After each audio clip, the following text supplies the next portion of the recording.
யோசுவாவின் புஸ்தகம் 1ஆம் அதிகாரம் 5ஆம் வசனத்திலிருந்து 9ஆம் வசனம் முடிய உள்ள கர்த்தருடைய நல் வார்த்தைகளை நாம் இணைந்து வாசிப்போம். நீ உயிரோடு இருக்கும் நாளெல்லாம் ஒருவனும் உனக்கு முன்பாக எதிர்த்து நிற்பது இல்லை. நான் மோசேவோடு இருந்தது போல உன்னோடும் இருப்பேன். நான் உன்னை விட்டு விலகுவதும் இல்லை, உன்னை கைவிடுவதும் இல்லை. பெலன் கொண்டு திடமனதாயிரு. இந்த ஜனத்தின் பிதாக்களுக்கு நான் கொடுப்பேன் என்று ஆணையிட்ட தேசத்தை நீ அவர்களுக்கு பங்கிடுவாயாய். என் தாசனாகிய மோசே உனக்கு கற்பித்த நியாய பிரமாணத்தின்படியெல்லாம் செய்ய கவனமாய் இருக்க மாத்திரம் மிகவும் பலன் கொண்டு திடமனதாயிரு. நீ போகும் இடம் எல்லாம் புத்திமானாய் நடந்து கொள்ளும்படி அதை விட்டு வலது இடது புறம் விலகாதிருப்பாயாக.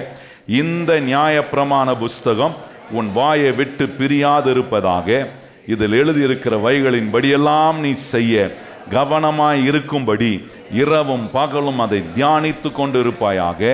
அப்பொழுது நீ உன் வழியை வாய்க்க பண்ணுவாய், அப்பொழுது புத்திமானாயும் நடந்து கொள்வாய். நான் உனக்கு கட்டளையிடவில்லையா? பெலன் கொண்டு திடமனதாயிரு, திகையாதே, கலங்காதே. நீ போகும் இடம் எல்லாம் உன் தேவனாகிய கர்த்தர் உன்னோடே இருக்கிறார் என்றான். ஆண்டவர் யோசுவாவுக்கு என்ன விதமான சிந்தை அவனுக்கு உண்டாக வேண்டும்?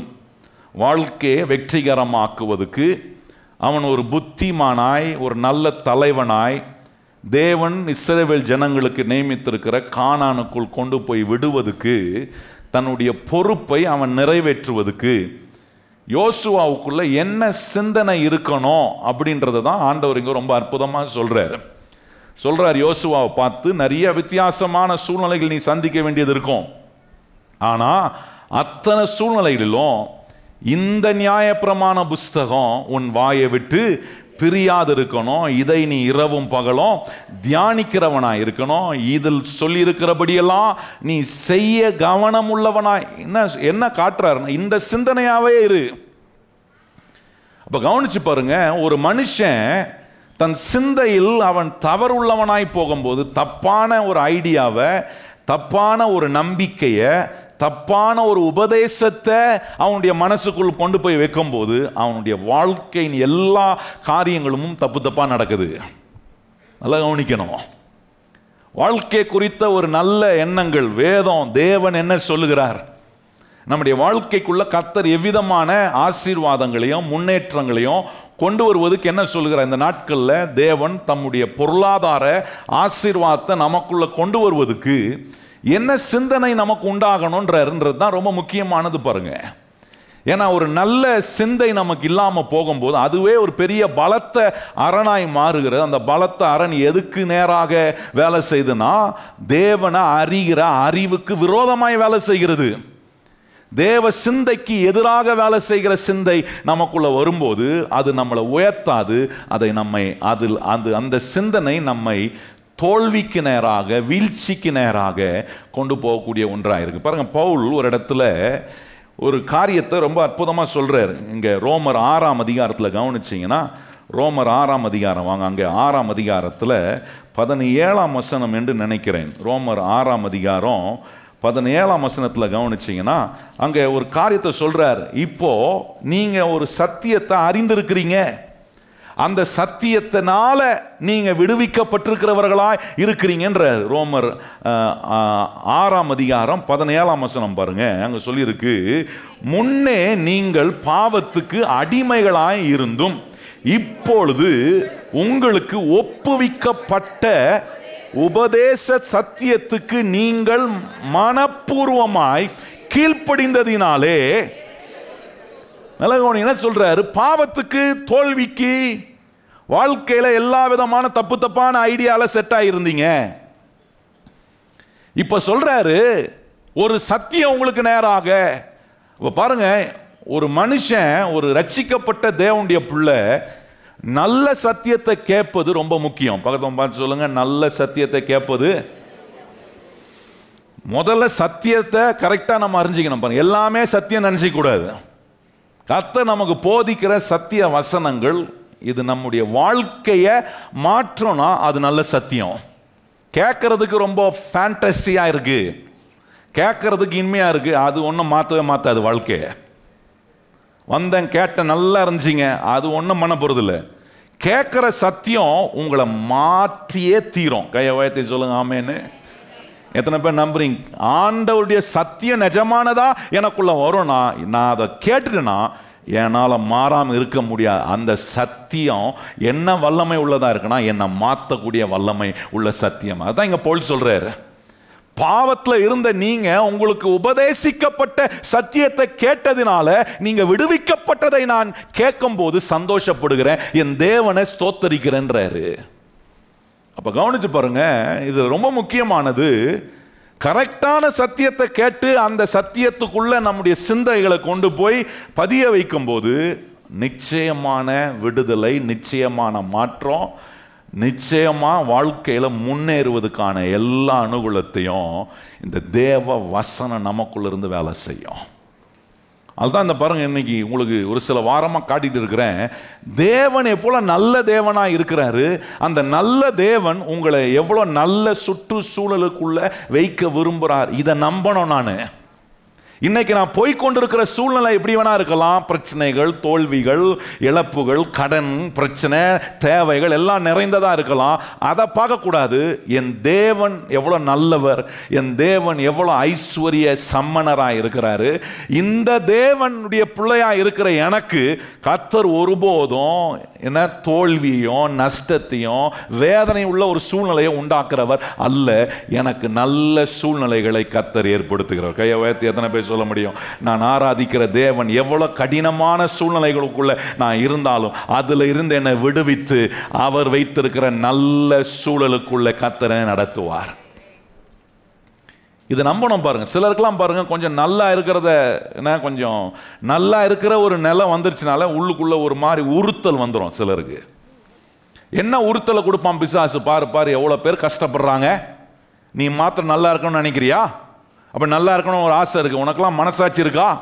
எத்தனை பேர் சாப்பிடாமல் இருக்கிறாங்க, எத்தனை பேர் தவிக்கிறாங்க, எவ்வளோ பேர் கஷ்டத்தில் இருக்கிறாங்க, எவ்வளோ பேர் தரித்திரத்தில் இருக்கிறாங்க. நீ ஆசீர்வாதத்தை பற்றி கொஞ்சம் யோசிக்கலாமா? இந்த எண்ணங்கள்லாம் பிசாசு கொடுப்பான் பாருங்க. ஏன்னா அவன் தேவன் உண்டு பண்ணுகிற நல்ல சுதந்திரத்துக்குள்ள, நல்ல சுற்றுச்சூழலுக்குள்ள நம்முடைய வாழ்க்கை, நம்முடைய குடும்பம், நம்முடைய எதிர்காலம் வந்துடக்கூடாது என்பதுக்காக இதே தவிப்பிலேயே, வேதனையிலேயே, குறைவிலேயே, தோல்வியிலேயே இருக்கணும்ன்றதான் அவனுடைய விருப்பம். பிசாசுடைய வேலையை கர்த்தருடைய ஆசீர்வாதத்தை நம்ம வாழ்க்கையை விட்டு திருடுவதற்கான வேலையை தான் அவன் செய்வான். ஏன் கர்த்தர் உங்களை கொண்டு வந்து இந்த சபையில வைத்து அவருடைய சிந்தனையை உங்களுக்குள்ள கொடுக்கிறாரு? ஏன் அவர் எப்படி யோசிக்கிறாரு, உங்களையும் என்னையும் குறித்து ஆண்டவர் என்ன யோசிக்கிறார், எப்படி வைக்கணும், எப்படி வாழணும்னு குறித்த எண்ணங்களை கர்த்தர் ஏன் நம்ம கொடுக்கிறாரு? காரணம், ஆண்டவர் நம்மளை நல்லா ஆக்கி நம்ம அதனால நல்லா வாழும்போது நம்ம குற்றப்பட்டுட்டு வாழணும்லாம் அவசியம். நல்லா கவனிங்க, நான் சொல்றேன், இங்க இருக்கிற அத்தனை பேரும், நம்ம அத்தனை பேரும் நமக்கு இருக்கிற எல்லா சொத்தையும், நம்ம கிட்ட இருக்கிற எல்லாத்தையும் வித்து உலகத்தில் இருக்கிற தரித்திரத்தை மாற்றணும்னு நினைச்சீங்கன்னா நான் மாற்ற முடியாதுன்னு. ஏன் உலகத்தில் இருக்கிற அத்தனை பேருமே தங்களுக்கு இருக்கிற எல்லா சொத்துகளையும், தங்ககிட்ட இருக்கிற எல்லா பொருளையும் கொடுத்து உலகத்தில் இருக்கிற தரித்திரத்தை மாற்றணும்னு நினைச்சாலும் மாறாதுங்க. ஏன் மாறாதுன்னா, தரித்திரத்தை நீக்கிறதுக்கு ஒருத்தர் வந்தார் பாருங்க, அவர் தான் ஆண்டவராகிய இயேசு கிறிஸ்து.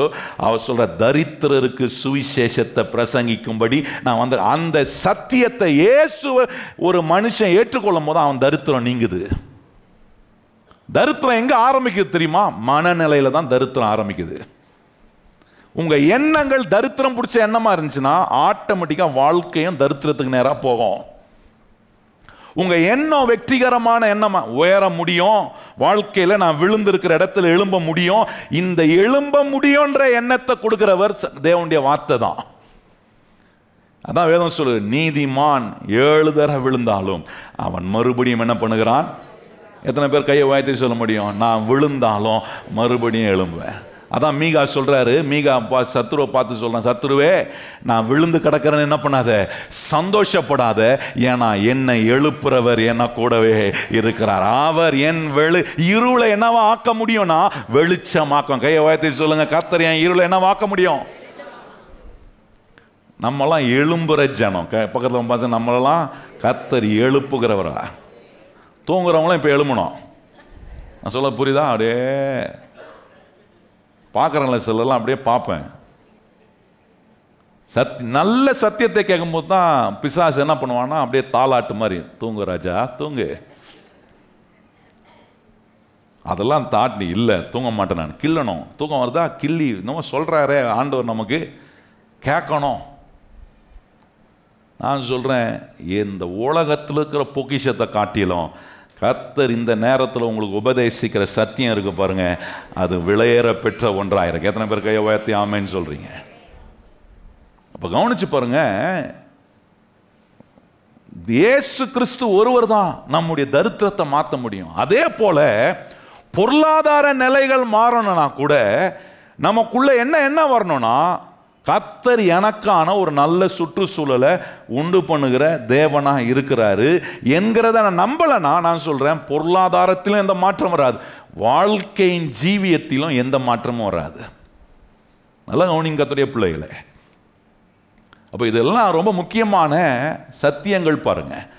ஆண்டவர் நம்முடைய வாழ்க்கைக்குள்ள உண்டு பண்ண விரும்புகிற மாற்றங்களை அறிந்து கொள்ள கர்த்தர் நமக்கு உதவி செய்கிறார். சில காரியங்களை உங்களுக்கு நான் காண்பிக்க விரும்புகிறேன் பாருங்க. இது ரொம்ப ஆசீர்வாதமான சத்தியமாக இருக்கும். வேதம் என்ன சொல்லுகிறது கொஞ்சம் கவனிச்சு பாருங்க.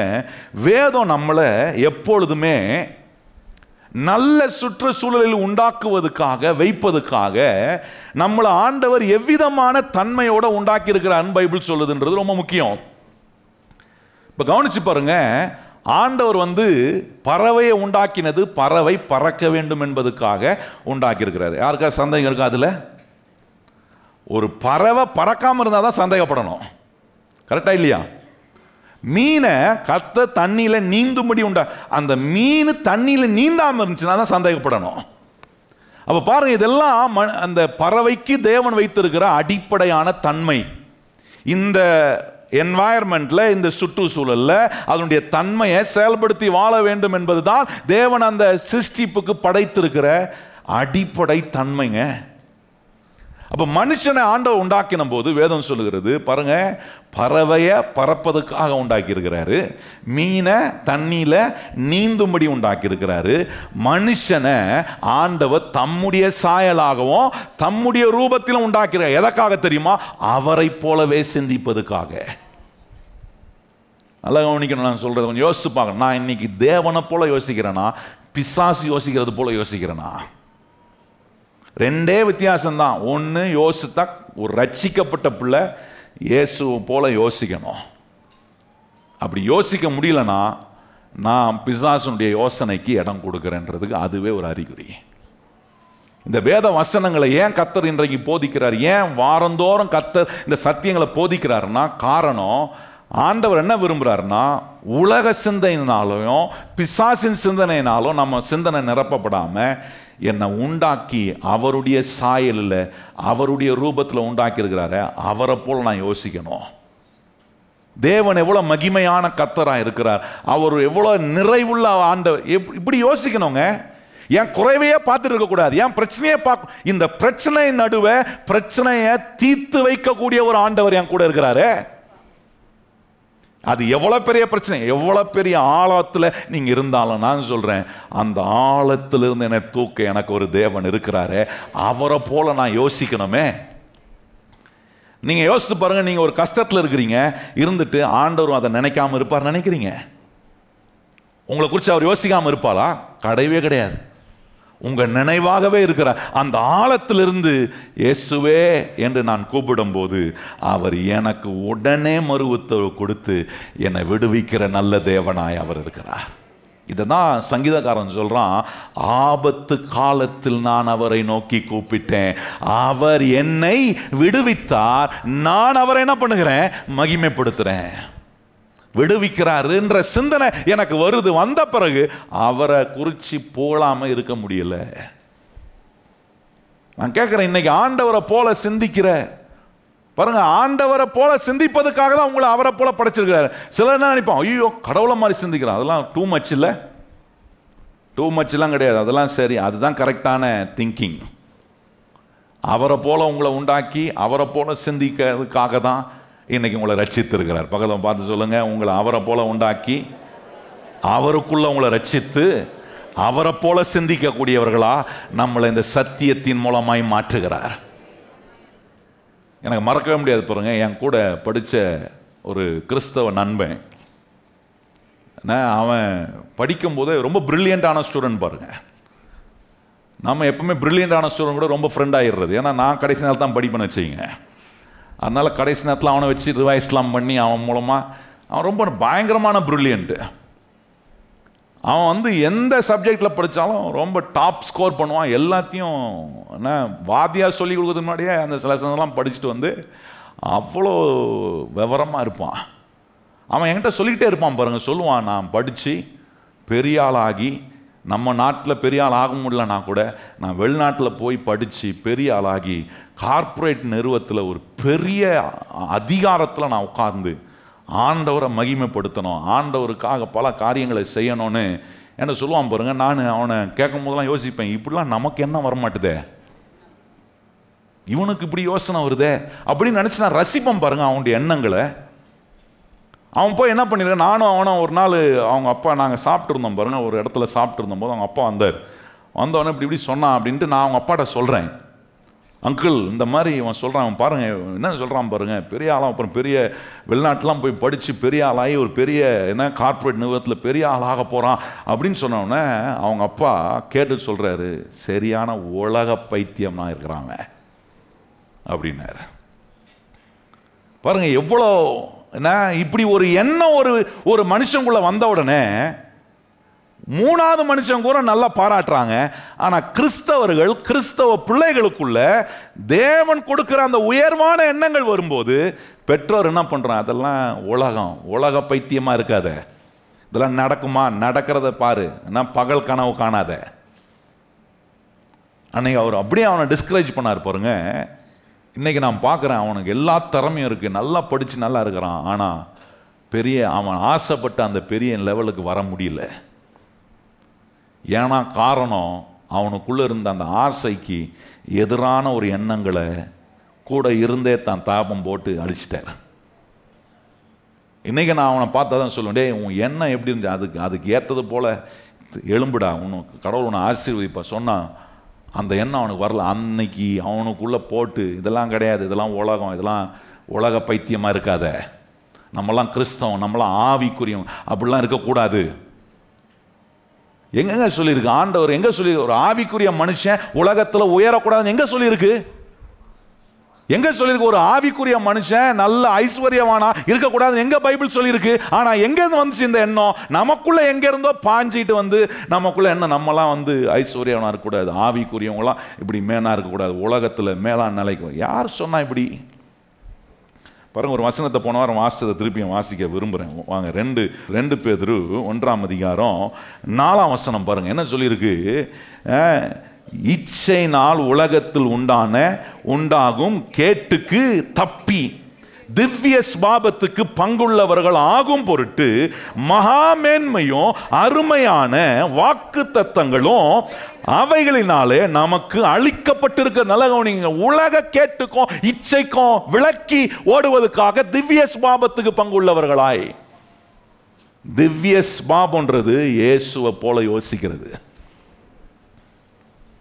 இயேசுநாதரை போல யோசிக்கிறது. இயேசுநாதர் நம்மளை உயர்த்துவதும் நம்முடைய வாழ்க்கையில் நல்ல உயர்வான நிலைக்கு வர வேண்டும் என்பது கர்த்தர் போடுகிற விருப்பம். ஏன்னா அவர் நம்மளை உண்டாக்கும் போதே நமக்கான நல்ல சுற்றுச்சூழலை அந்த நல்ல சுற்றுச்சூழலுக்குள்ள என்னை கொண்டு வருவதற்காக தான் இப்படிப்பட்ட உயர்வான எண்ணங்களை கர்த்தர் இந்த வசனங்கள்லாம் கேட்கும் போது போடுறாரு. அதான் காண்பித்தம் பாருங்க. மனுஷனை கர்த்தர் உண்டாக்கிட்டு கொண்டு போய் எங்க விட்டாரு? அவனை ஏதேன் தோட்டத்தில் கொண்டு போயிட்டார். ஏதேன்றது ஒரு பெரிய இடம். அந்த பெரிய இடத்துல ஒரு தோட்டத்தை அவனுக்காக உண்டாக்கி, அந்த ஏதேன்னும் போது வேதம் சொல்லுகிறது அது பரிபூரணமான மகிழ்ச்சி நிறைந்த இடம். அப்படின்னா பரிபூரணம், எல்லா பரிபூரணமும் இருக்கக்கூடிய ஒரு தோட்டத்தில் கொண்டு போய் ஆதாம கர்த்தர் கொண்டு போய் விடுறாரு. நல்ல கவனிங்கள், இன்னைக்கு நம்முடைய வாழ்க்கையில இந்த எண்ணங்களை, இந்த காரியத்தை நான் நம்ப முடியலன்னா நான் சொல்றேன், நீங்க எந்த இடத்துல இன்னைக்கு எங்க இருக்கிறீங்களோ அதிலே தான் நிற்பீங்க. அதுல இருந்து மேலோங்கி வரணும்னா இந்த சிந்தனைகளை நமக்குள்ள கொண்டு போய் நம்பணும். கர்த்தர் என் குடும்பத்தை இப்போ இருக்கிற நிலையில் இப்போ இருக்கிறத காட்டிலும் 1000 மடங்கு அதிகமாக ஆசீர்வதி. கையை உயர்த்தி எத்தனை பேர் சொல்கிறீங்க, கர்த்தர் என் குடும்பத்தை, என் பிள்ளைகளை, சொல்லுங்கள் உயர்த்திறந்து, என் தொழிலை, என் வேலையை, என் எதிர்காலத்தை இப்போ இருக்கிறத காட்டிலும் 1000 மடங்கு அதிகமாக ஆசீர்வதிப்பது தான் அவருடைய விருப்பங்க. இதுதான் கர்த்தருடைய சிந்தை. ஆனால் மனுஷனுக்கு இந்த சிந்தனை வரக்கூடாதுன்னு பிசாசு கேட்குற சத்தியத்தை, இப்போ கேட்குற சத்தியத்தை இங்கேருந்து போகிறதுக்கு முன்னாடி எடுக்கிறதுக்கான வேலையை செய்வான். ஆனால் நம்ம ஒன்று உறுதியாக பிடிக்கணும், இல்லை இல்லை இப்போ இருக்கிறத காட்டிலும் 1000 மடங்கு அதிகமாக ஆக்கிற வேலையை தான் கர்த்தர் எனக்குள்ளே செய்கிறாரு. இதை நம்ப முடியுதா? அதை நம்புறதுக்காக தான் கர்த்தர் சொல்கிறாரு, உன்னுடைய வாழ்க்கையின் சூழ்நிலை, நம்முடைய வாழ்க்கையின் சூழ்நிலை எப்படி இருந்தாலும் கர்த்தர் நமக்காக உண்டாக்கி இருக்கிற சூழல் எப்படிப்பட்டது. ஆண்டவர் சொல்றார், நான் உன்னை கொண்டு வந்து விட்ட இடம் எப்படிப்பட்ட இடம்னா, ஏதென்ற வார்த்தையிலிருந்து ஒரு காண்பித்தம் போனவாங்க. அது என்ன அர்த்தம்? முழுமையான மகிழ்ச்சியும் இன்பமும் பரிபூர்ணமும் இருக்கிற இடம். ஒருத்தர் வந்து என்ன சொன்னார் பாருங்க, என்கிட்ட சொன்னார், இந்த மாதிரி இன்னொரு கிறிஸ்தவர் என்னை பார்த்து கேட்குறாரு, நீ எவ்வளோ சம்பாதிக்கிறேன்னு கேட்டார். நானும் அவர் கேட்டதுனால நான் சொன்னேன், இந்த மாதிரி இவ்வளோ சம்பாதிக்கிறேன்னு சொன்னேன் பாருங்க. சொன்னவன் அவர் சொல்ல, உனக்கு எதுக்கு இவ்வளோ சம்பளம் பாருங்க, என்ன மாதிரி எண்ணங்கள் பாருங்க. உனக்கு எதுக்கு இவ்வளோ பெரிய இவ்வளோ பணம் வாங்கி என்னத்தை பண்ண போற? இப்படிலாம் இருந்தீங்கன்னா நீ ஒரு ஆவிக்குரிய மனுஷனாவே இருக்க முடியாது. உலகம் உன்னை கெடுத்துரும், எல்லா இச்சைக்குள்ள போய் மாட்டிக்கிப்ப. அப்போ நான் கேட்டேன், என்ன தான் சொன்னீங்க அவருக்கு அப்படின்னு. என்ன சொல்றதுன்னு தெரில பாஸ்டர் அப்படின்னாரு. இப்போ நான் சொன்னேன், அவர்கிட்ட சொல்லுங்கள், இவ்வளோ பணம் சம்பாதிக்கக்கூடாதுன்னா அப்போது நீங்கள் சொல்கிற மாதிரியே நான் எவ்வளோ சம்பாதிக்கணுமோ நான் பண்ணுறேன், அந்த வேலையை என்ன பண்ணிடுறேன் விட்டுட்டு நான் போய் நீங்கள் சொல்கிற மாதிரி ஒரு சின்ன வேலையில் போய் சேர்ந்து ஒரு சின்ன சம்பாதியம். ஆனால் அவருக்கு நான் சொன்ன ஒரு ஐடியா, ஆனால் அவர்கிட்ட நீங்கள் சொல்லிடுங்க, இந்த வேலையை குவிட் பண்ணிட்டு நான் இன்னொரு வேலைக்கு போவேன், ஆனால் அந்த வேலைக்கு போய் நான் வேலை செஞ்சு என் வாழ்க்கையில் ஏதாவது தேவைன்னு வந்தால் உங்ககிட்ட தான் வந்து நிற்பேன், அந்த தேவைக்கு நீங்கள் தான் எல்லாத்துக்கும் கொடுக்கணும்னு சொல்லுங்கள் அப்படின்னு. இந்த மனுஷன் போய் அப்படியே சொல்லியிருக்கிறாருங்க. அவர் சொல்கிறாரு, அதுக்கு பிறகு அந்த மனுஷன் நான் சம்பாதிக்கிறத குறித்து கேட்டதே கிடையாது. இன்னைக்கு எப்படிலாம் பாருங்க, லிமிட் போடுறோம். நம்ம வந்து இவ்வளோதான், எனக்கு இவ்வளோதான். நான் சொல்கிறேன், உங்களுக்கு லிமிட் போடுறதுக்கு ஆண்டவர் சொல்கிறாரு, உன் அறிவு ரொம்ப சின்னதுப்பா. உன்னை குறித்து நீ எண்ணக்கூடிய எவ்வளோ மேக்சிமம் நம்மளை குறித்து நல்லதா என்ன ஆண்டவர் சொல்றாரு, அது ரொம்ப சின்னது. என்ன குறித்து பெருசா நினைக்கிற ஒரு தேவன் என் கூடவே இருக்கிற. கையை உயர்த்தி சொல்லுங்க, என்ன குறித்து பெருசா, உங்களை குறித்து பெருசா நினைக்கிறாரா? பக்கத்தில் பார்த்து கேளுங்க, உங்களை குறித்து கர்த்தர் பெருசா நினைப்பாரா? கேளுங்க, பக்கத்தில் பார்த்து, உங்களை குறித்து கர்த்தர் பெருசா நினைப்பாரா? நீங்க பெருசா நினைக்காம இருக்கலாம், உங்க பக்கத்தில் இருக்கிற உங்களை பெருசா நினைக்காம இருக்கலாம், ஆனா உங்களை உண்டாக்கின கர்த்தர் உங்களை குறித்து எப்பொழுதும் பெருசா தான் நினைக்க. எத்தனை பேர் அதுக்காக கையை உயர்த்தி ஆண்டவருக்கு நன்றி சொல்லுங்க. என்ன குறித்து கர்த்தர் எப்படி நினைக்கிறாரு? காட்டின நல்ல பரிபூர்ணமான இன்பத்தையும் மகிழ்ச்சியை அனுபவிக்கக்கூடிய ஒரு தோட்டத்துக்குள்ள, ஏதேன்கிற தோட்டத்தில் கொண்டு போய் விட்டார். அதுக்கு பிறகு அந்த ஏதேன்ற வார்த்தை பரதேசி அப்படின்ற ஒரு வார்த்தை, பாரடைஸ். ஆண்டவர் என்ன விரும்புறாரு? என் பிள்ளைகளை அவர்கள் இருக்கும் இடத்தை ஒரு பாரடைஸ் மாதிரி மாற்றணும் விரும்புறாரு. உங்க வீடை ஒரு பாரடைஸ் மாதிரி ஆக்கணும், உங்க வேலையை ஒரு பாரடைஸ் மாதிரி ஆக்கணும், நீங்க வாழ்ற சமுதாயத்தை ஒரு பாரடைஸ் மாதிரி. இந்த சிந்தனை வந்திருக்கா என்னைக்காது? வேலைக்கு போறேன், சம்பாதிக்கிறதுக்கு போறேன், 8 மணி நேரம் வேலை செய்வேன், எவ்வளவு நேரம் குயிக்கா வெளியே வந்துடலான்னு பார்க்குறேன். இந்த எண்ணம் இருந்துச்சுன்னா நான் சொல்றேன், அது நம்மளை உயர்த்தாது, அது நம்மளை கீழே கொண்டு போகும். நிறைய பேருக்குள்ள இந்த எண்ணம் எல்லாம் பாருங்க, நம்மளை கர்த்தர் எங்க வைக்கிறாரோ நம் மூலமா அந்த இடத்தையே ஒரு பாரடைஸ் ஆக்குவார். கையை உயர்த்தி ஆமேன்னு சொல்லுங்க. கையை உயர்த்தி சொல்லுங்க, என்ன கர்த்தர் எங்க வச்சிருக்கிறாரோ என்னை கொண்டு அந்த இடத்தை கர்த்தர் என்னவா மாத்துறாரு? பாரடைஸா மாத்துறாரு.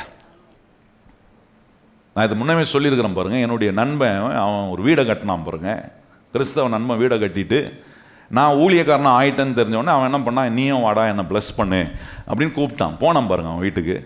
அப்போ அவங்க சர்ச்சு பாஸ்டரை வர வச்சுருந்தான். அப்புறம் வந்தவொடனே என்னை அறிமுகப்படுத்தினா, இந்த மாதிரி என்னுடைய க்ளோஸ் ஃப்ரெண்டுங்க, இப்போ இவர் பாஸ்டராக இருக்கார் அப்படின்னு சொன்னோன்னே அந்த பாஸ்டர் என்கிட்ட பேசினார், கை கொடுத்து நல்லா பேசிட்டு என்ன பண்ணால், அவன் கட்டின வீடை டூர் காட்டினாங்க. என்ன தப்பு? வீடு கட்டினாங்கன்னா எல்லாரும் கூட்டு போய் காட்டுவாங்களே, காட்டுவீங்களா காட்ட மாட்டீங்களா? வந்தியா வாசல்ன்ட்டு அப்படியே ஓடிடு. உள்ளகளை வர அப்படியா சொல்லுவோம். என்ன கட்டின வீடு என்ன பண்ணும், நீங்கள் வானான்னு சொன்னாலும் வழிய வந்து நோட்டம் விடுறதுக்கு நிறைய பேர் வருவாங்க, அது வேற விஷயம். ஆனால் நல்ல எண்ணம் இருக்கிறவங்க என்ன பண்ணுவாங்க, கூட்டு போய் என்ன பண்ணுவாங்க, பாஸ்டர் இங்கே பாருங்க கிச்சனு ரொம்ப பாருங்கள். அவன் வந்து என்ன பண்ணான், டூப்ளெக்ஸ் வீடு மாதிரி ஒரு இடம், அவனுடைய தாப்பனுடைய இடம், அவன் நல்லா சம்பாதிச்சு அந்த இடத்துல அவனுக்கு என்ன பண்ணான், கத்தர் கொடுத்த சம்பாத்தியத்தில் ஒரு டூப்ளெக்ஸ் வீடு கட்டினான் பாருங்க. கட்டினா உள்ளே போனோன்னா ஹாலு, உள்ளே அப்படியே ஒரு ஸ்டேர் கேஸ் மேலே போகும். மேலே போனால் அங்கே 3 பெட்ரூமு, கீழே 2 பெட்ரூமு. நான் அந்த பாஸ்டரும் போய் எல்லாம் பார்த்துட்டு, அந்த பாஸ்டர் என்னை பார்த்து கேட்குறாரு, பார்த்தீங்களா இந்த வீட்டில் எத்தனை பேர் வாழ்கிறாங்க, 3 பேர் வாழ்கிறதுக்கு இத்தனை பெட்ரூம் தேவையா இவங்களுக்கு? நான் அப்பயே முடிவு பண்ணிட்டேன், இவர் ஒரு வழி பண்ண போகிறார் இவனை அப்படின்னு நினச்சிக்கிட்டு நான் ஒன்றுமே சொல்ல, நான் அமைதியாக, நான் ஒரு ரிப்ளையும் கொடுக்கல, அமைதியாக வந்தேன். இப்போ பிரதிஷ்டை ஆராதனை ஆரம்பிக்குது. பிரதிஷ்டை ஆராதனை ஆரம்பித்து நல்லா பண்ணிட்டு இருந்தார். திடீர்னு சொல்கிறாரு, இந்த வீட்டில் வாழும்போது என்ன அவர் சொல்லிட்டு இருந்தார், இந்த வீட்டில் இத்தனை காரியம் இவ்வளோலாம் பண்ணியிருக்கீங்க, எத்தனையோ என்ன லட்சக்கணக்காக நீங்கள் கொடுத்து வீடை கட்டியிருக்கிறீங்க, ஏசுநாதர் சீக்கிரம் வரப்போகிறார், எல்லாம் இடிந்து தரமட்டமாய் கீழே விழப்போகுது அப்படின்னாரு பாருங்க. நீங்களாவது சிரிக்கிறீங்க, அங்கே உட்கார்ந்தவங்க எப்படி இருந்தாங்கன்னு தெரியுமா, எல்லாம் பல நம்பிக்கை உள்ள மக்களுங்க. நாங்கள் பார்க்குறேன், இதை கேட்டோன்னு என்ன நினைப்பாங்க, இந்த கடவுள் எல்லாத்தையும் இடிக்கிறவர் போல இருக்கு, இவன் கஷ்டப்பட்டு கட்டினா கடவுள் என்ன பண்ணிடுவார், இடிச்சு தள்ளிடுவார் போல இருக்குது, அப்படிதான் நினைப்பாங்க. அவர் சொல்லி முடிச்சுட்டு எல்லாம் இது பண்ணிட்டு கடைசியாக நான் வந்திருக்கிறனால என்ன பண்ணார் இவர் ஒரு ஜோம் பண்ணுவார்னா, நான் ஜோம் பண்ணுவார்னா இப்படி பேசி முடிச்சிட்டாரு, அதனால் 2 வார்த்தையை சொல்லி நான் ஜோம் பண்ணுறேன்னு நான் சொன்னேன். நான் எழுப்பி நின்று சொன்னேன், ஆண்டவர் ஒரு மனுஷனை நல்ல விதத்தில் வாழ வைப்பதுக்கு அவனுக்கு என்ன வேணும் என்பதை அறிந்து அவனுக்கான காரியங்களை கர்த்தர் ஏற்பாடு செய்து, வேதத்தில் வசனம் சொல்லியிருக்கு, நீங்கள் வீடுகளை கட்டுவீர்கள், அதில் என்ன பண்ணுவீர்கள், குடி இருப்பீர்கள் என்று கர்த்தர் சொல்ல. வீடுகளை கட்டுவீங்க. இன்னொரு இடத்துல சொல்லியிருக்கிறார் கடவுள், நீ கட்டாத வீடுகளை நான் உனக்கு கொடுப்பேன்னு சொல்லியிருக்கிறாரு. எவ்வளோ நல்ல கடவுள் பாருங்க. இந்த உலகத்தில் ஒரு நாள் கண்டிப்பாக கடவுள் வரப்போறாரு.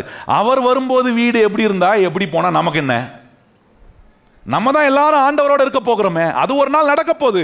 ஆனா அது நடக்கிற வரைக்கும் நல்லா நம்மளை வாழ வைக்கணும்ன்ற எண்ணம் உள்ளவர் ஆண்டவர். இந்த நல்ல வீடை என் நண்பனுக்கு இயேசுநாதர் கொடுத்திருக்கிறாரு. இதே போல நல்ல வீடுகளை இங்கே வந்திருக்கிற உங்களுக்கும் உங்கள் கையின் பிரயாசத்தை ஆசீர்வதித்து கட்ட இயேசுநாதர் உதவி செய்வார்னு சொல்லிட்டு இப்போ நான் உங்களுக்காக ஜோம் பண்ணுறேன் அப்படின்னு சொல்லி ஜோம் பண்ணி முடித்த உடனே நிறைய மற்ற நம்பிக்கை உள்ளவர்கள் வந்து என் கையை பிடிச்சி சொன்னாங்க, இயேசுநாதர் ரொம்ப நல்லா சொன்னீங்க நீங்கள் அப்படின்னா. என்ன மாதிரி சிந்தனை பாருங்க, நமக்கு ஒரு நம்மளை ஆண்டவர் ஒரு பாரடைஸ் போல வாழ்வதற்கான சுற்றுச்சூழலை உண்டாக்குறதுக்கான காரியங்களை செய்கிறார்ன்ற நம்பிக்கையே வருவதில்லையே நமக்கு. கவனிச்சு பாருங்க, இதெல்லாம் மனுஷனுக்கு பண்ணிட்டு ரொம்ப முக்கியமானது, இயேசுநாதர் கொண்டு போய், தேவனாகிய கர்த்தர் கொண்டு போய் ஆதாமை ஏதேன் என்கிற தோட்டத்தில் விடுகிறார். அந்த ஏதேன் தோற்றத்தில் இருக்கக்கூடிய சுகந்தரிப்ப பிசாசானவன் திருடும்படி இந்த ஆதாமையும் ஏவாளையும் சோதிக்கிறான் பாருங்க. நல்லா கவனிங்க. இப்போ இவ்வளவு நேரம் நமக்கு தெரியுது, எனக்கான நல்ல சுற்றுச்சூழலை கர்த்தர் ஏற்படுத்தி வச்சிருக்காரு. எத்தனை பேர் கையை உயர்த்தி விசுவாசிக்கிறீங்களா? நீங்கள் இருக்கிற வீட்டில், உங்களை கர்த்தர் வச்சிருக்கிற வேலையில், நீங்கள் செய்கிற தொழிலில் இன்னைக்கு எப்படி வேணாலும் இருக்கலாம், ஆனால் அதை நல்லதாக மாற்ற ஒரு கர்த்தர் உங்கள் கூடவே இருக்கிறார். அதனால தான் இந்த சிந்தனையை உங்களுக்குள்ள திணிக்கிறாரு.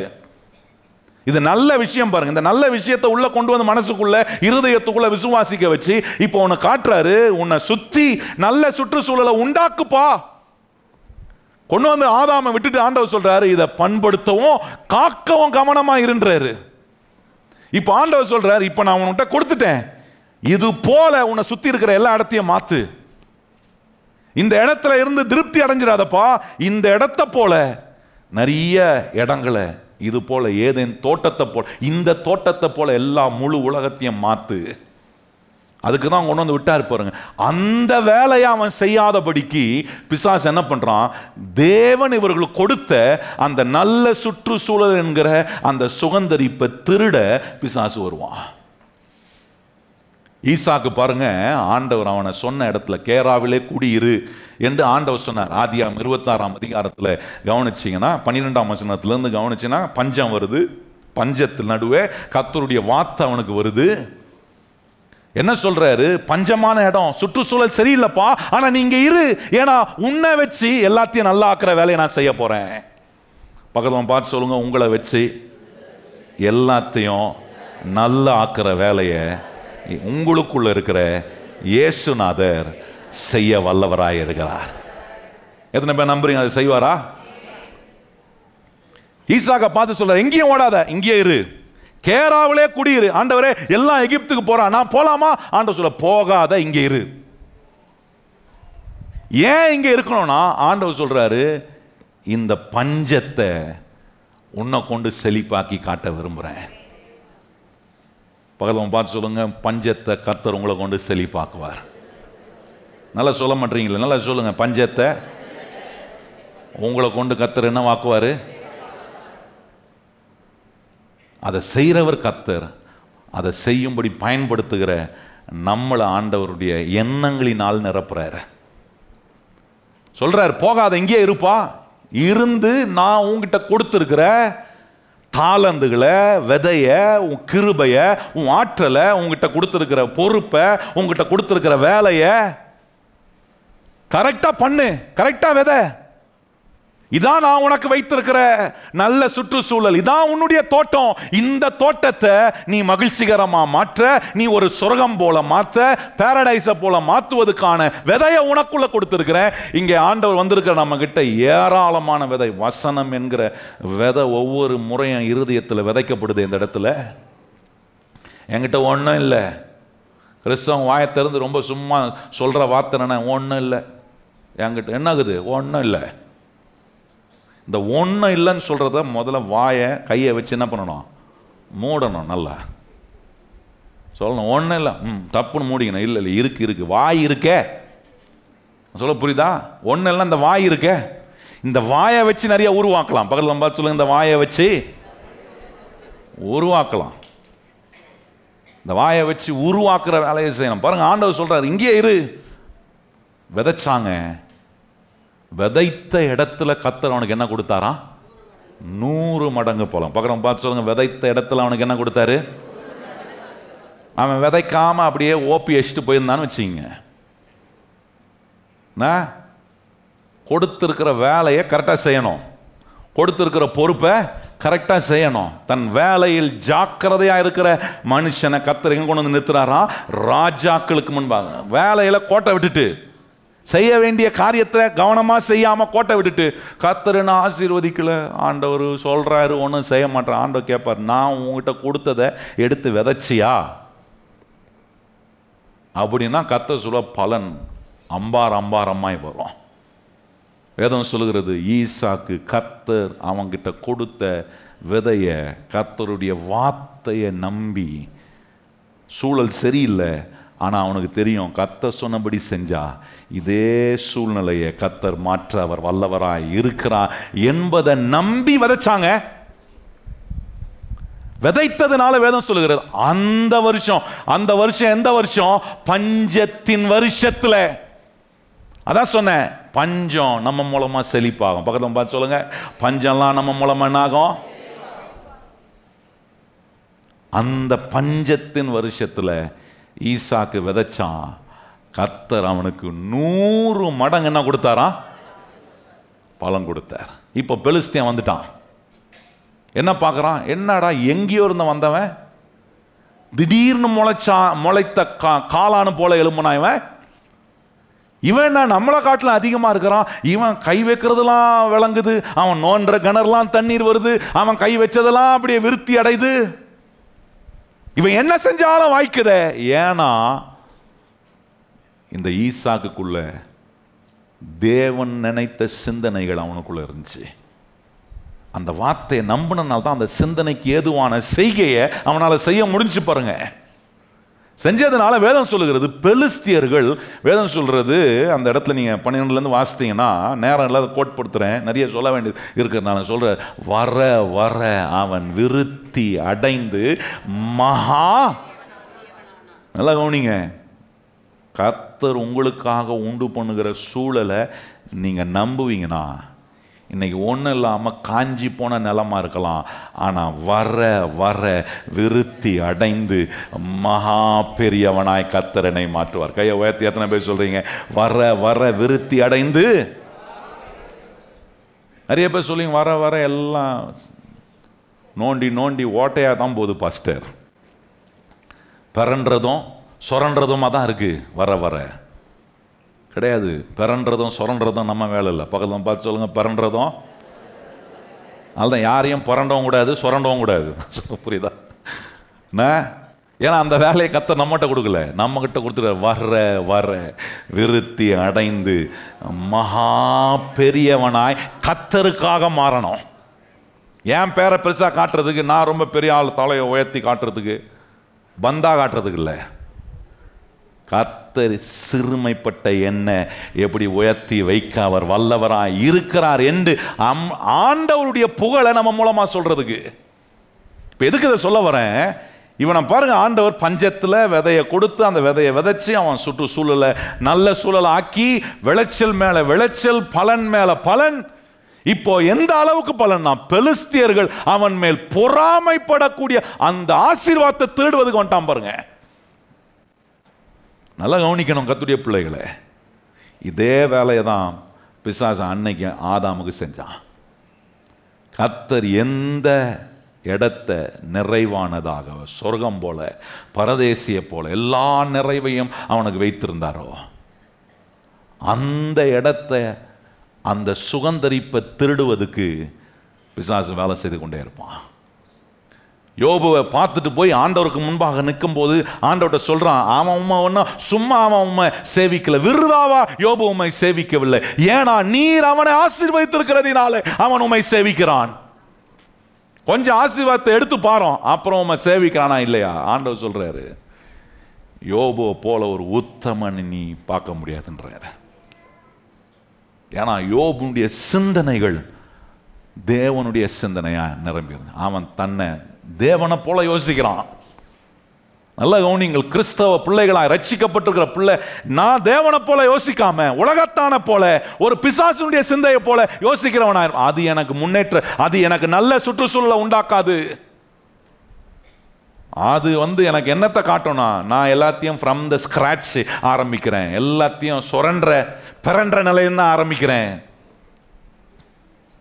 பாருங்க, பிசாசு திருடுவதில் கவனமா இருந்தான்றதுக்கு இன்னொரு இடத்துல நீங்க கவனிச்சீங்கன்னா, ஏசாயா 14ஆம் அதிகாரத்தில் கவனிச்சு பாருங்க, எப்படி நினைக்கிறான் பாருங்க. இந்த ஜனங்களை அவன் நினைக்கும் போது, ஜாதிகளை குறித்து அவன் நினைக்கும் போது எப்படி நினைக்கிறான்? தேவன் உண்டாக்கின மனுஷன் நல்லா இருப்பதை பார்க்கும் போது அவனுடைய சுதந்திரத்தை திருடுவதில் தான் பிசாசு கண் வைக்கிறான் பாருங்க. வாசிப்போமா? ஏசாயா 14ஆம் அதிகாரம் 12ஆம் வசனத்தை எல்லாரும் நம்ம வாசிக்கணும் விரும்புகிறோம். 12ஆம் வசனம் வாசிப்போமா? அதிகாலையின் மகனாகிய விடிவெளியே, நீ வானத்திலிருந்து விழுந்தாயே, ஜாதிகளை ஈனப்படுத்துகிறவனே,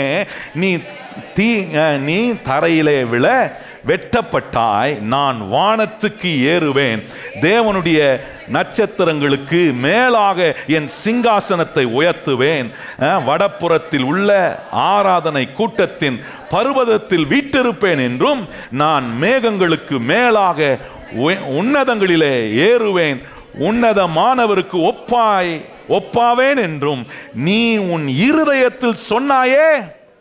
எனக்கு அதுல கவனிக்க வேண்டிய ஒரு வார்த்தை 12ஆம் வசனத்தை கவனிச்சு சொல்றாங்க, ஜாதிகளை ஈனப்படுத்தினவனே. அப்படின்னா என்ன அர்த்தம்? தேவ பிள்ளைய, சுதந்திரத்தில் இருக்கிற தேவ பிள்ளைய வீக்காக்க, அவனை லோ லெவலுக்கு கொண்டு வர, ஆங்கிலத்தில் அப்படியே போட்டிருக்கு, டு வீக்கன் த நேஷன். அப்படின்னா ஒரு கடவுளுடைய பிள்ளை நல்ல சுற்றுச்சூழலுக்குள்ள இருக்கிறானா, இந்த ஜாதிகளை ஈனப்படுத்தணும்னு நினைக்கிற இந்த பிசாசுடைய வேலை. இவன் யாரு? தேவனால தள்ளப்பட்ட ஒரு தூதன். அவனுடைய வேலை என்ன? நான் நல்லா இருக்கிறத பார்க்கணும் நினைக்கல, என்னை ஈனப்படுத்தி பார்க்கணும், என்னை பலவீனப்படுத்தி என்னை கீழே வைக்கக்கூடிய நிலையில வைக்கணும்ன்ற எண்ணம் உடையவனா இருக்கிறான். ஏன்னா எனக்கு கடவுள் கொடுக்கிற சுதந்திரம் இப்பெல்லாம் திருடுவதில் தான் அவன் கண் வைக்கிறான். அதுதான் இயேசுநாதர் யோவான் 10ஆம் அதிகாரத்தில் 10 சொல்றார், திருடன் திருடவும் கொல்லவும் அழிக்கவுமே, வேற எதுக்குமே அவன் வர்றதில்லை. ஏதோ உங்களை அப்படியே நைஸா சோப்பு தடவி பட்டர் தடவி உங்களுக்கு ஏதோ நல்லா பேசுறது போல இருக்கும். ஆனா அவன் செய்யறது உங்களை திருடவும் உங்களை அழிக்கவும் உங்களை கொல்லவும் தான் அவன் வேலை செய்யறான். அவனை குறித்து தான் இந்த பைபிள் சொல்லுது, ஜாதிகளை ஈனப்படுத்தினவனே. எப்படி சொல்றாரு பாருங்க ஆண்டவர் அவனை பார்த்து, ஜாதிகளை ஈனம். ஆண்டவர் அவனை மனுஷனை அவருடைய சாயல்ல அவருடைய ரூபத்தில் உண்டாக்கி அவரை போல சிந்திக்க வச்சு அவனுடைய சுற்றுச்சூழலை தேவன் உண்டு பண்ணுகிற சுற்றுச்சூழலை போல மாத்தணும்னு நினைக்கிற ஒரு மனுஷனுடைய எண்ணத்தை கீழே கொண்டு வர, அந்த எண்ணத்தை வீக்காக்க பிசாசு பண்ற வேலையை பாருங்க. இந்த எண்ணத்துக்கு ஆதாமும் ஏவாளும் அடிபணைந்தார்கள். வீக்காக்கனானா, கீழே தள்ளினானா பாருங்க. ஆசீர்வாதமான தோட்டத்தை விட்டு சுற்றுச்சூழலை விட்டு இன்னும் மோசமான சூழலுக்குள்ள தான் போனான். இன்னைக்கும் பிசாசுடைய வேலை ஈனப்படுத்துகிற வேலையை அவன் செய்து கொண்டிருக்கிறான். என் ஆண்டவர் எனக்கு செய்கிற வேலை என்ன தெரியுமா? என்னை உயர்த்துற வேலையை அவர் செய்கிறார். கையை உயர்த்தி சொல்லுங்க, என்ன உயர்த்துற வேலை, என்னை பலவானாக்குற வேலை, என்னை மேலோங்கி வர வைக்கிற வேலை. அதான் ஆண்டவர் சொல்ல, நீ வாளாகாம என்னவாய், நீ கீழாகாமல் என்னவாய். இதெல்லாம் ஆண்டவருடைய எண்ணங்க. இந்த எண்ணத்துக்கு நம்ம எண்ணம் ஃபிக்ஸ் ஆயிருக்கா? கொஞ்சம் யோசிக்கணும். இப்படி நான் ஃபிக்ஸ் ஆயிருக்கிறேனா, இல்லை இன்னும் இந்த எண்ணங்களில் ஃபிக்ஸ் ஆகாம அப்படியே இருக்கிறேனா? ஆண்டவர் சொல்றாரு, அவனை கொண்டு போய் நல்ல சுற்றுச்சூழலை வச்சுட்டு சொல்றாரு. ஆண்டவர் சொல்ல, இப்போ அதை பண்படுத்தி காக்கிற வேலை. ஆண்டவர் சொல்றாரு, நீ போயிட்டு ஒன்றும் பாருங்க. பிசாச ஆண்டவர் தேவன் கொடுத்த ஆசீர்வாதத்தை திருடுறதுக்காக வந்துட்டான், சுகந்தரிப்பை திருடுறதுக்காக வந்தான். இந்த ஏதேன் தோட்டம் போது இன்னொரு காரியத்தையும் நம்ம காட்டுது. ஆண்டவர் மனுஷனை கொண்டு போய் விட்டு அவனை வேலை செய்ய சொன்ன போது பண்படுத்தவும் காக்கவும் கூட காரிய பொறுப்பை கொடுக்கும் போது அவனை ஒன்றும் ஸ்கிராட்ச்ல இருந்து ஆரம்பிக்க வைக்கல, டாப்ல இருந்து ஆரம்பிக்க வச்சாரு. நல்லா கவனிக்கணும் இதை. ஏன் உங்க எண்ணம் கீழே இருக்கக்கூடாது, டாப்ல இருக்கணும்னு விரும்புறாருன்னா, ஏன்னா மனுஷனை ஆண்டவர் ஆரம்பிச்ச இடமே எங்க இருக்குன்னா டாப்ல தான். பகலும் பார்த்து சொல்லுங்க, மனுஷனை கத்தர் ஆரம்பிச்ச இடமே எங்க தான் இருக்கு. அதுதான் மனுஷன் பாருங்க, தாழ்வா ஒரு மனுஷன் யோசிக்கிறானா, ஆண்டவனை விடுறது இல்லை, அவன் எண்ணங்களை உயர்த்துறாரு. கொண்டு போய் ஆதாம விட்டாரு ஏதேன் தோட்டத்தில். அந்த ஏதேன் தோட்டத்தில் விட்டுட்டு, எப்பா எதுவுமே இல்லை, எல்லாத்தையும் நீயே பண்ணு, ஃப்ரம் த ஸ்கிராச் ஆரம்பினா கொடுத்தாரு கிடையாதுங்க. எல்லாத்தையும் அவன் செய்ய வேண்டியது பண்படுத்தி ட்ரெஸ் பண்ணி என்ன கத்தர் கொடுத்த. இனிதான் போய் அவன் எல்லாத்தையும் விளைய வைக்கணும், எல்லாம் பண்ணணும் கிடையாதுங்க.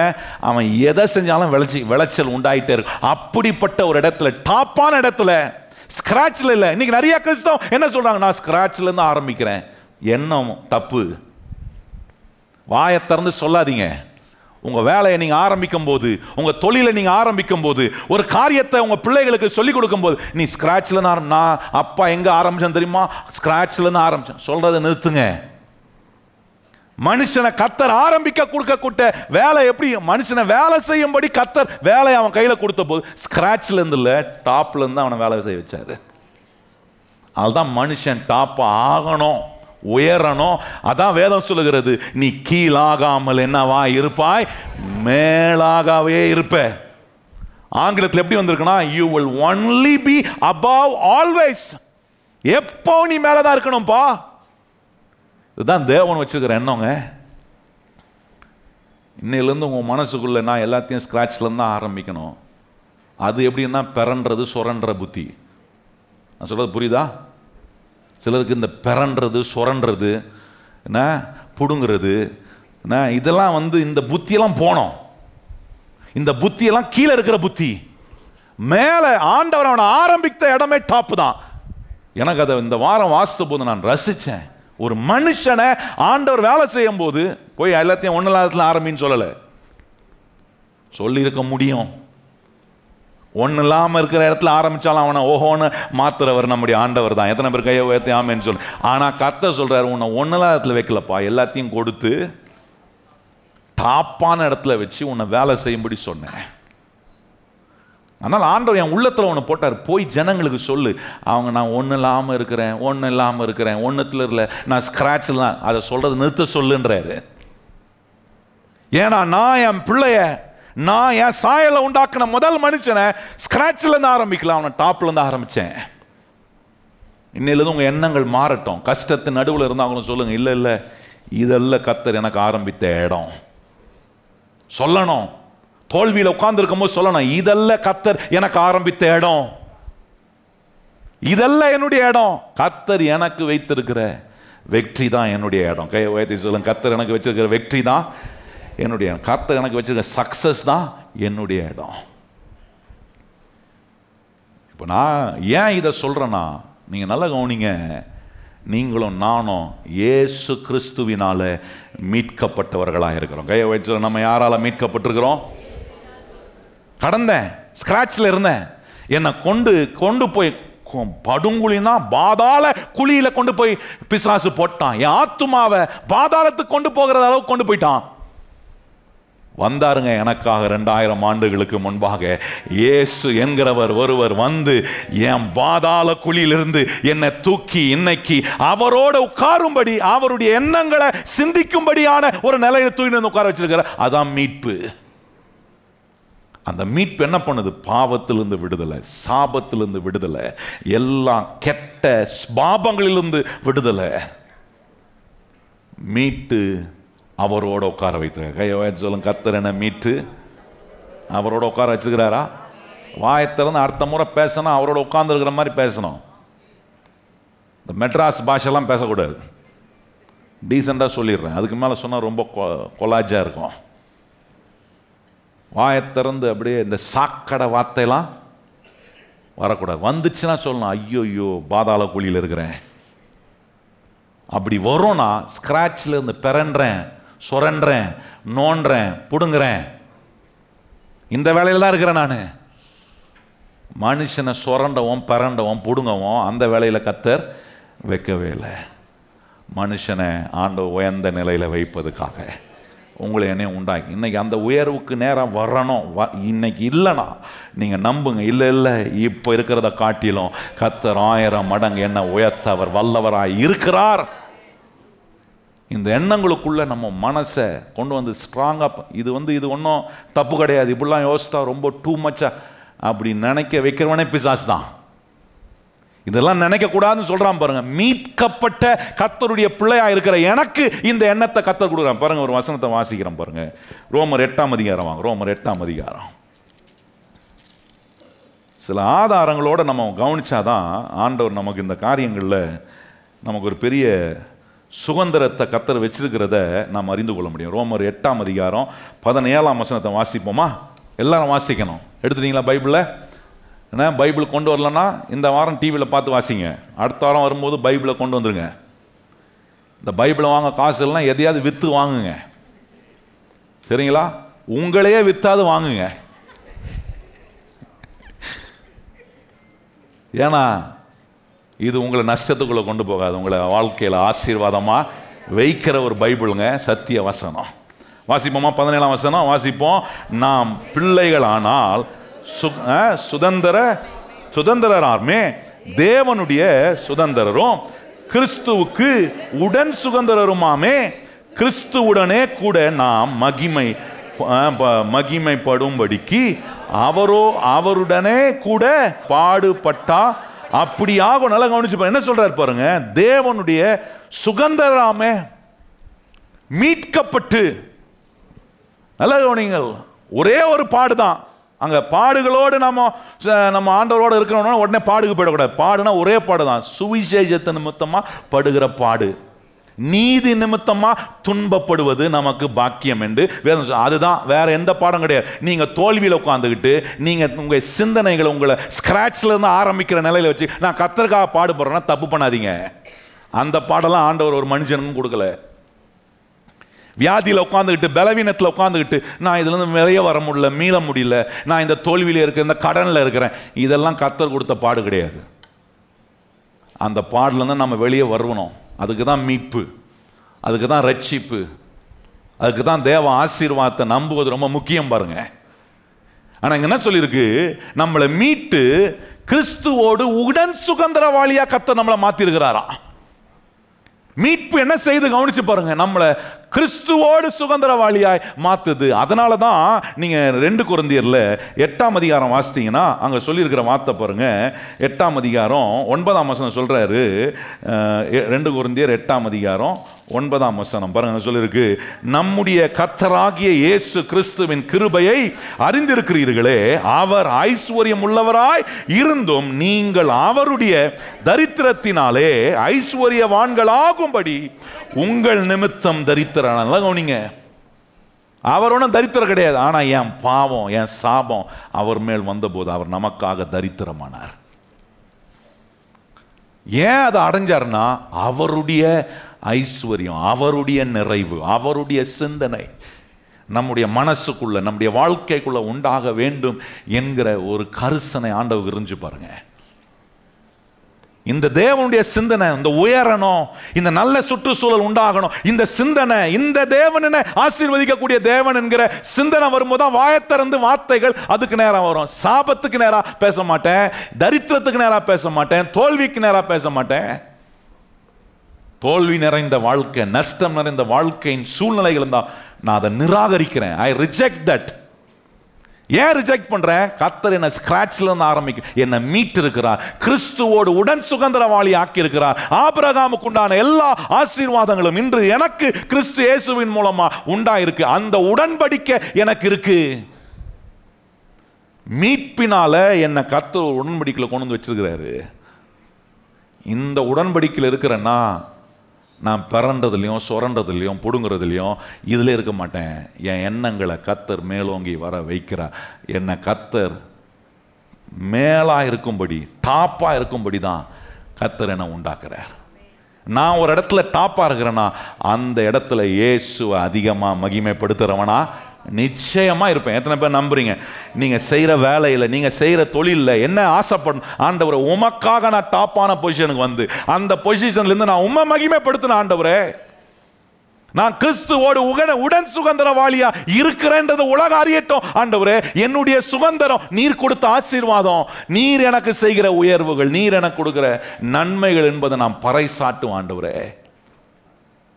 இதுக்கு தான் சொல்றாரு, உன் எண்ணம் ஸ்கிராட்ச்ல இருந்து ஆரம்பிக்காத, டாப்புக்கு வா, மேல வா. எண்ணங்கள் மேலோங்கி வரட்டும். ஆண்டவருடைய தூதன் வந்து மரியாளை பார்த்து சொல்லுறாங்க, கிருபை பெற்றவளே, பாக்கியவதி என்று அவளை பார்த்து ஆண்டவருடைய வார்த்தை வந்த போது அவ சந்தேகப்பட்டா. அதுக்கு பிறகு அதற்கான விளக்கம் கொடுத்து இரட்சகர் பிறக்கிறார், இயேசு என்னும் ஒரு இரட்சகரை, இந்த உலகத்தில் இருக்கிற ஜனங்களுடைய பாவத்திலிருந்து விடுவிக்கக்கூடிய ஒரு இரட்சகர் பிறக்க போகிறார் என்று சொன்னபோது அவள் சொல்லுகிறார், உம்முடைய வார்த்தையின்படியே எனக்கு ஆக கடவுது. இன்னைக்கு இவ்வளவு நேரம் ஆண்டவர் நம்மளை மீட்டு நம்முடைய எண்ணங்கள் தாழ்வில் இருக்கக்கூடாது, மேலோங்கி வரணும்னு சொல்லுகிற அந்த எண்ணங்களுக்கு நான் என்ன சொல்லணும்னா, இதெல்லாம் எனக்கு எப்படி நடக்க போகுது? இவ்வளவு சத்தியம் கேட்டபோது சொல்லணும், ஆண்டவரே, என் எண்ணங்கள்லாம் இதுக்கு எதிராக இருந்தாலும் அதை மாற்றி நீர் எனக்கு சொல்லுகிறபடியே எனக்கு ஆகுவதாக. எத்தனை பேர் கையை உயர்த்தி சொல்லி, நீர் எனக்கு சொல்றபடியே.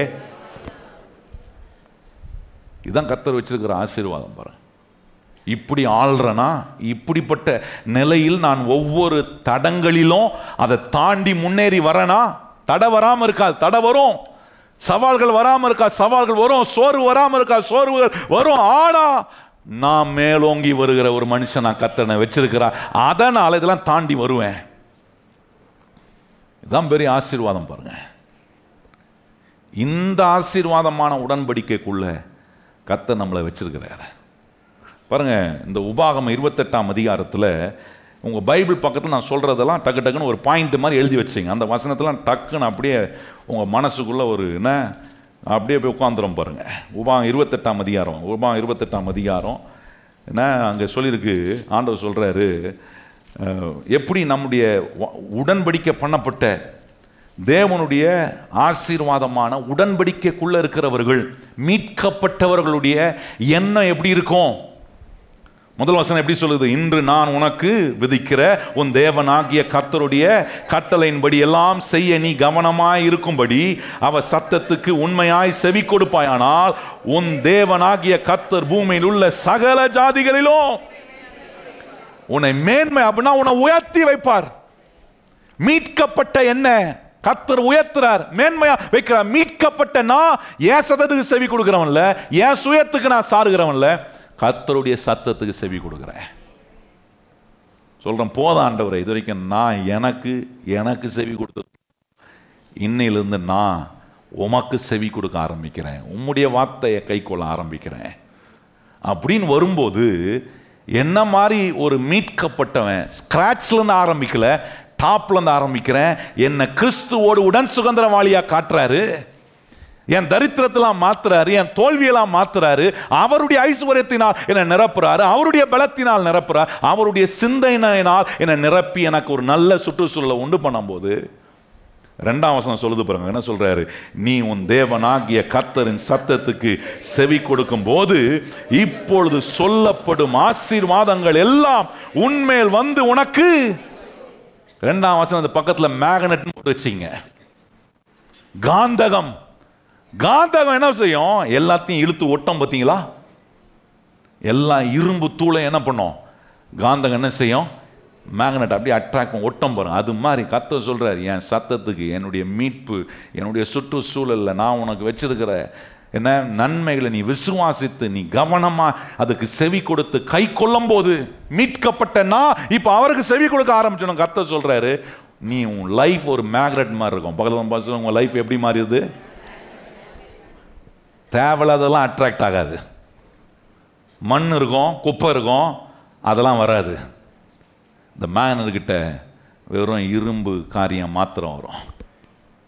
நிறைய குப்பைங்க, நிறைய அசுத்தங்கள் இருக்கும், அதெல்லாம் வந்து என்ன ஒட்டாது. நான் ஒரு மேக்னெட்டா கர்த்தருடைய வார்த்தையை, கர்த்தருடைய எண்ணங்கள், கர்த்தருடைய திட்டங்கள், கர்த்தருடைய ஆசீர்வாதங்கள், கர்த்தருடைய என்ன வழிகளை என் வாழ்க்கையில் நான் அப்படியே ஒரு மேக்னெட் மாதிரி வந்து பற்றி பிடிக்குது.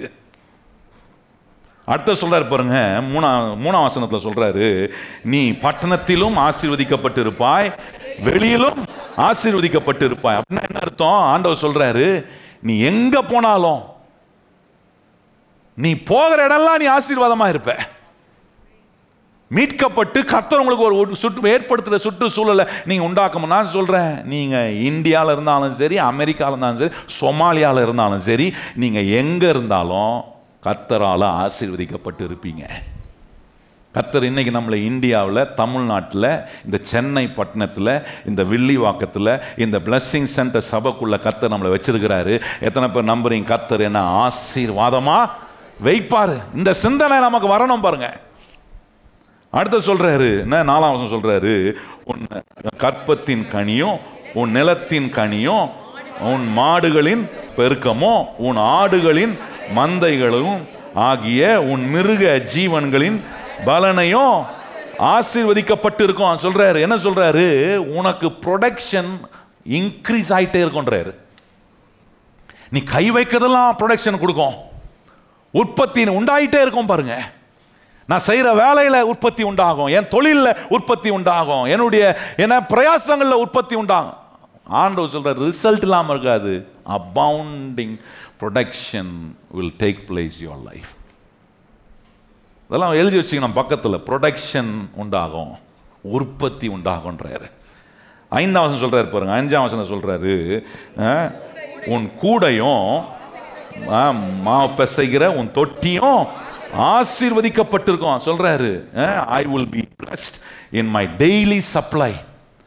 தினசரியான என்னுடைய தேவைகள் எப்படி இருக்கும்னா, எனக்கு சப்ளை ஆசீர்வாதமா வந்து கொண்டே இருக்கும். அதுதான் பானையும் கை வைத்து செய்கிற காரியங்கள்லாம் ஆசீர்வதிக்கப்படும். 6ஆம் வசனம் பாருங்க, நீ வருகையிலும் ஆசீர்வதிக்கப்பட்டிருப்பாய், நீ போகையிலும் ஆசீர்வதிக்கப்பட்டிருப்பாய். அப்படின்னா எல்லா திசைகளிலும் in all direction you will be blessed. எந்த திசையில போனாலும் நான் ஆசீர்வதிக்கப்பட்டிருப்பேன். ஏன்னா என் மேல ஒரு உடன்படிக்கை இருக்கு, மீட்கப்பட்டிருக்கிறேன். இப்போ எனக்கு எதையும் ஸ்க்ராட்ச்ல இருந்து ஆரம்பிக்கல, எல்லாம் டாப்ல இருந்து ஆரம்பிக்கிறேன். இந்த முதல்ல இந்த எண்ணத்துக்குள்ள வரணும். ஒன்றும் இல்லை, இல்லை கர்த்தர் என்ன அப்படி கொண்டு வந்து விடவே இல்லையே. இன்னைக்கு என்ன மீட்டிருக்கிறாரு. எதுக்கு? அவருடைய ஆசீர்வாதத்துக்குள்ள இருந்து என்ன ஆரம்பிக்க. நம்முடைய தரித்திரத்தெலாம் அவர் ஏற்றுக்கிட்டாரு, நம்முடைய என்ன பாவத்தெல்லாம் அவர் ஏற்று நம்மளுக்கு பாவ மன்னிப்பை கொடுத்து நம்முடைய சாபத்தை நீக்கி அவருடைய ஆசீர்வாதத்தை கொடுத்து சொல்கிறாரு, உலகத்துக்கு உன்னை கிறிஸ்துவோட உடன் சுதந்திரவாளி ஆக்கி நான் என்னுடைய ஆசீர்வாதத்தை வச்சு உன்னை ஆரம்பிக்கிறேன்ப்பா. இப்போ நீ மீட்கப்பட்டிருக்கிற. அவன் சொல்றாரு, உனக்கு விரோதமாய் எழும்பும் உன் சத்துருக்களை கர்த்தர் உனக்கு முன்பாக முறியடிக்கும்படி ஒப்பு கொடுப்பார். ஒரு வழியாய் உனக்கு எதிராக புறப்பட்டு வருகிறவர்கள் 7 வழியாய். அப்படின்னா என்ன சொல்றாரு? எல்லா வகையான சத்துருக்களின் மேலும் உனக்கு victory over all your enemies. என்ன மாதிரி ஒரு ஆசீர்வாதம் பாருங்க. இப்படி நாம் வச்சுக்கணும். இந்த வசனத்தெல்லாம் சொல்லும் போது சொல்லணும், எல்லா சத்துருவின் மேல கர்த்தர் எனக்கு ஜெயத்தை கொடுக்கிறார். 8ஆம் வசனம் சொல்ல, கர்த்தர் உன் களஞ்சியங்களையும் நீ கையிடும் எல்லா வேளையிலும் உனக்கு ஆசீர்வாதம் கட்டளையிடுவார். உன் தேவனாகிய கர்த்தர் உனக்கு கொடுக்கும் தேசத்திலே. அப்படின்னு என்ன சொல்றாரு பாருங்க. நீங்க என்னென்ன சேமிப்புகளை செய்றீங்களோ, என்னென்ன முதலீடு செய்றீங்களோ, கர்த்தர் சொல்ற நான் அதை ஆசீர்வதித்து பெருகப்படுத்துவேன். பெருக்கம் வரும். சேமிக்க கூடாமா, சேமிக்கலாமா வேணாமா, முதலீடு பண்ணலாமா வேணாமா அப்படியே யோசிச்சே இருங்க. ஒன்றும் பெருகாது, இருக்கிறது காலி ஆகிட்டு தான் போவோம். கர்த்தர் கொடுக்குற ஆசீர்வாதத்தை சேமிப்பதுக்குன்னு ஒன்று கொடுக்குறாரு, முதலீடு செய்வதுக்குன்னு கொடுக்குறாரு. இதெல்லாம் குறித்து பேசியிருக்கிறேன். கர்த்தர் சொல்ல, உன் களஞ்சியம் இருக்கா? கர்த்தர் கேட்பார், நான் உன்னை ஆசீர்வதிக்கு உன் கையில் என்ன இருக்கு? ஒன்றும் இல்லை ஆண்டவரே அப்படின்னு ஆண்டவர் கேட்பார். இவ்வளோ நாள் கொடுத்த ஆசீர்வாதம் என்ன பண்ண?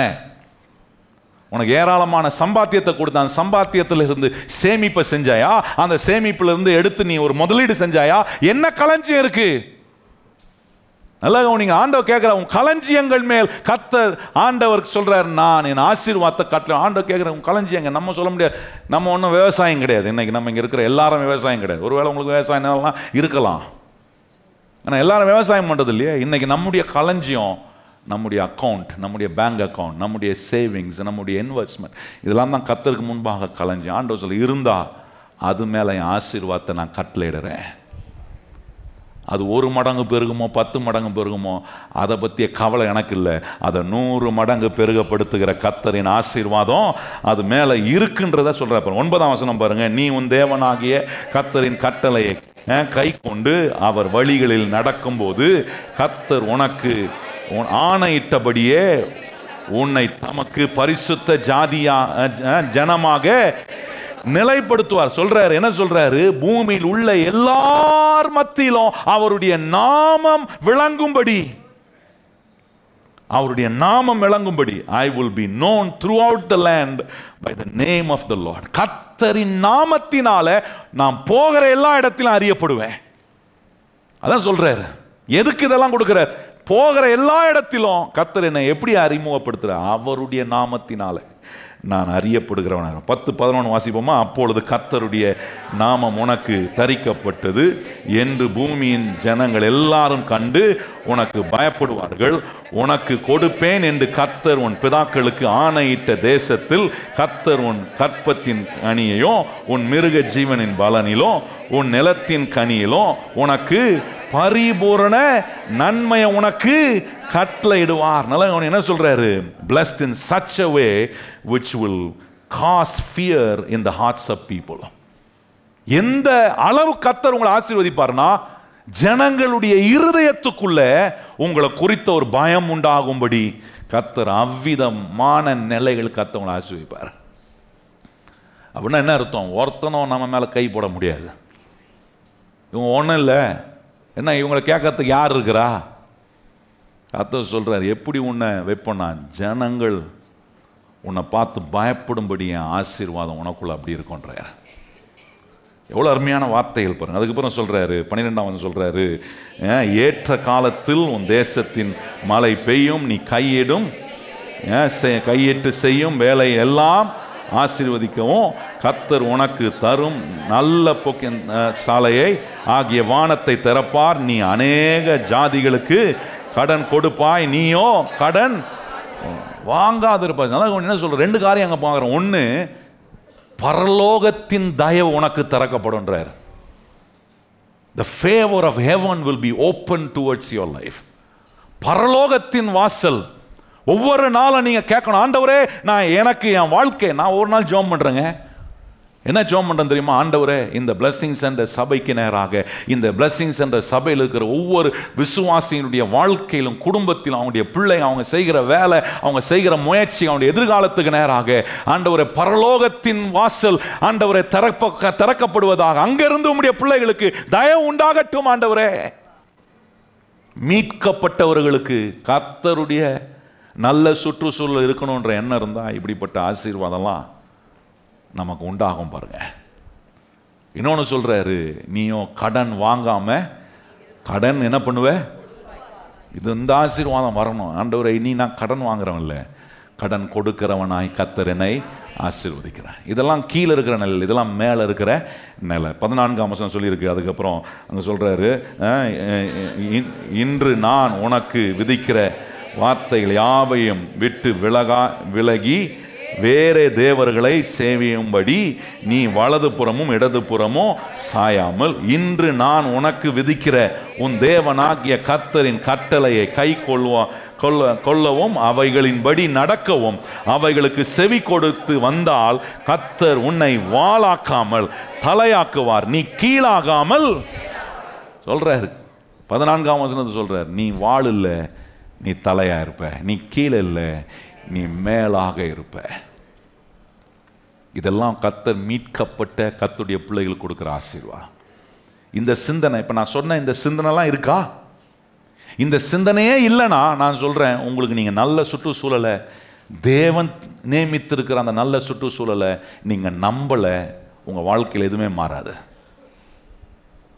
கர்த்தரோட நான் உடன் சுதந்திரவாளியா இருக்கிறேன். கர்த்தர் எனக்கு கொடுத்திருக்கிற சுதந்திரிப்ப, இந்த நல்ல சுற்றுச்சூழலை பிசாசு திருட நான் இடம் கொடுக்கக்கூடாது. நான் ஒன்றும் ஸ்க்ராட்சில் இருந்து ஆரம்பிக்கல, நான் ஒன்றும் பிறண்டி சுரண்ட நிலையிலிருந்து ஆரம்பிக்கல. கர்த்தர் என்னை எல்லா நிறைவிலும் அவருடைய ஆசீர்வாதத்தில் என்னை வைத்து கர்த்தர் ஆரம்பிக்கிறாரு. இன்னைக்கு நீங்கள் என்ன சூழ்நிலையில், என்ன கஷ்டத்தில் வந்திருந்தால் அந்த நடுவில், அந்த சூழ்நிலையில் இப்படி பாருங்க, இல்லை இல்லை இதெல்லாம் என்னுடைய இடம். கர்த்தர் எனக்கு வச்சிருக்கிற மேன்மையான நிலையிலிருந்து நான் தொடர்ந்து வேலை செய்து, நான் வாளாகாமல் நான் தலையாவேன், நான் கீழாகாமல் என்ன ஆவேன். எத்தனை பேர் அப்படி ஆகணும்னு விரும்புகிறவங்களாம் எழுமி நிற்போம், நம்ம ஜெபம் பண்ணலாம்.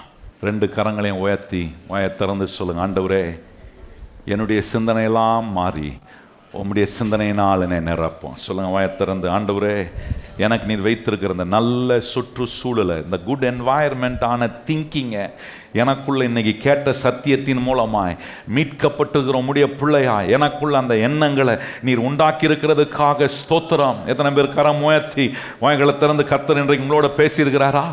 ஆண்டவரே என்னை ஈனப்படுத்த நினைக்கிற பிசாசுக்கு நடுவே என் சுகந்தரிப்பை நான் விட்டு கொடுக்க மாட்டேன். சொல்லுங்க, ஆண்டவரே என் சுகந்தரிப்பை நான் என்ன செய்ய மாட்டேன், விட்டு கொடுக்க மாட்டேன். கர்த்தரின் ஆசீர்வாதம் என் மேல் இருக்கு. சொல்லுங்க வாயத்திறந்து, ஆண்டவரே நான் கீழாகாம மேலாகுவேன், ஆண்டவரே நான் வாளாகாமல் தலையாகிற அந்த மேலான நிலையில எங்க வாழ்க்கையின் சூழல்களை நீர் மாற்றி அமைக்க இன்றைக்கு ஆண்டவரே எங்களுடைய வாழ்க்கைக்குள்ள எங்க சிந்தனைகளை நீர் மாற்றுகிறதுக்காக ஸ்தோத்திரம். ஆண்டவரே கேட்ட இந்த வார்த்தைகள் எல்லாம் உம்முடைய பிள்ளைகளுக்குள்ள நீர் விரும்புகிற அந்த சுற்றுச்சூழலை தங்க வாழ்க்கைக்குள்ள அவர்கள் உண்டாக்கி கொள்ள இந்த சத்தியத்தை உம்முடைய பிள்ளைகளாகிய நாங்கள் ஒவ்வொருவரும் கை கொண்டு மேன்மை அடைய உதவி செய்ய தொடர்ந்து நீர் எங்களை வழி நடத்தும். இயேசு கிறிஸ்துவின் நாமத்தில் ஜெபிக்கிறோம் எங்கள் நல்ல பிதாவே, ஆமென். இப்பொழுது நம்முடைய கர்த்தராகிய இயேசு கிறிஸ்துவினுடைய கிருபையும் பிதாவாகிய தேவனுடைய அன்பும் பரிசுத்த ஆவியானவருடைய அந்யோன்ய ஐக்கியமும் இன்றும் என்றும் சதா காலங்களும் நம் அனைவருடன் நிலைத்திருப்பதாக. ஆமென். எல்லாரும் இணைந்து சொல்லுவோம், என் ஆத்துமாவே கர்த்தரை ஸ்தோத்திரி, என் முழு உள்ளமே அவர் பரிசுத்த நாமத்தை ஸ்தோத்திரி, என் ஆத்துமாவே கர்த்தரை ஸ்தோத்திரி, கர்த்தர் செய்த சகல உபகாரங்களையும் மறவாதே. ஆமென்.